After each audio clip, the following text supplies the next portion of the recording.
अब कुली चलते विधानसभा के बाहर गृह राज्य मंत्री जवाहर सिंह बेटा मीडिया से मुखातिब होने, सुनिए। करो शुरू। पूछिए।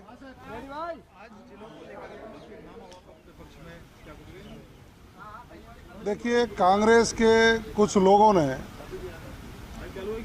आधारहीन बात करके सदन को और जनता को गुमराह करने के लिए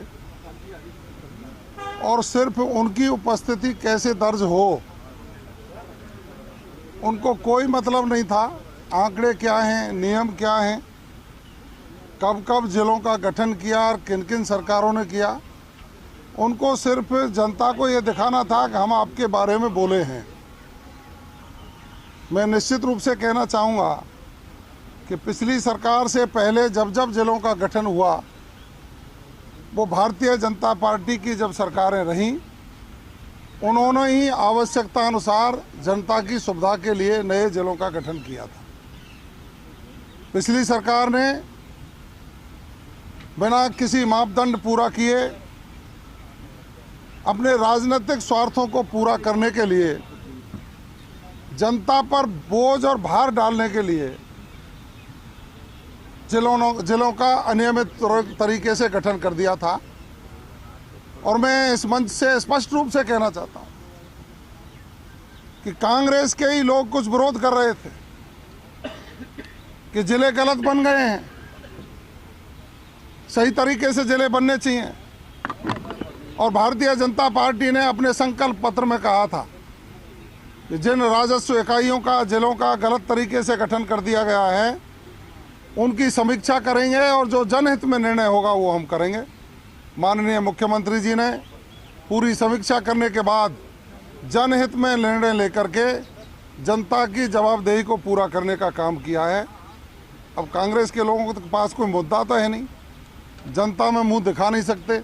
आप गंगापुर जिले का ही उदाहरण देख लीजिए, उसमें जो करौली के हिस्से को शामिल किया था, वो लोग पुरजोर मांग कर रहे थे कि हम गंगापुर जिले में नहीं रहना चाहते, हमको करौली में शामिल किया जाए। वहाँ के उनके वर्तमान विधायक हैं, उन्होंने भी दबी जबान से मेरे को कान में एक दिन कहा था कि गलत तरीके से लोगों को जोड़ दिया है। तो जनता की मांग पर जिलों का परिसीमन करके नए तरीके से गठन करने की घोषणा भारतीय जनता पार्टी की सरकार, माननीय भजनलाल शर्मा जी की सरकार ने किया। धन्यवाद। लेकिन कांग्रेस का आरोप था कि क्राइटेरिया जो था रद्द करने का, वो आप सही तरीके से उन्हें नहीं बता रहे हैं। अब देखिए, विपक्ष के पास ना तो विजन है, ना आंकड़े हैं, ना उनके पास क्राइटेरिया है। वो स्वयं बता दें उन्होंने कौन सा क्राइटेरिया तय किया था नए जिलों के गठन की घोषणा पर। उन्होंने 17 कर दिए, 3-4 और कर दिए जिनकी अधिसूचना जारी नहीं हुई थी। उन्होंने कौन सा क्राइटेरिया अपनाया था? उन्होंने सिर्फ इतना था कि हमारे जो एमएलए हैं जिन्होंने उस समय लूट की दुकान चला रखी थी, वो जिलों के सगुफे से कहीं न कहीं जीत करके आ जाएं। लेकिन जनता ने उनके उन मंसूबों पर पानी फेर दिया। आपकी सरकार पर वो लोग कि बच्चियों को देने के लिए जो स्कूटी खरीद रखी थी, उसको आपने कबाड़ बना दिया, दे ही नहीं रहे आप पिछले 1 साल से। देखिए, ये आरोप भी मैं उनका सिरे से खारिज करता हूँ।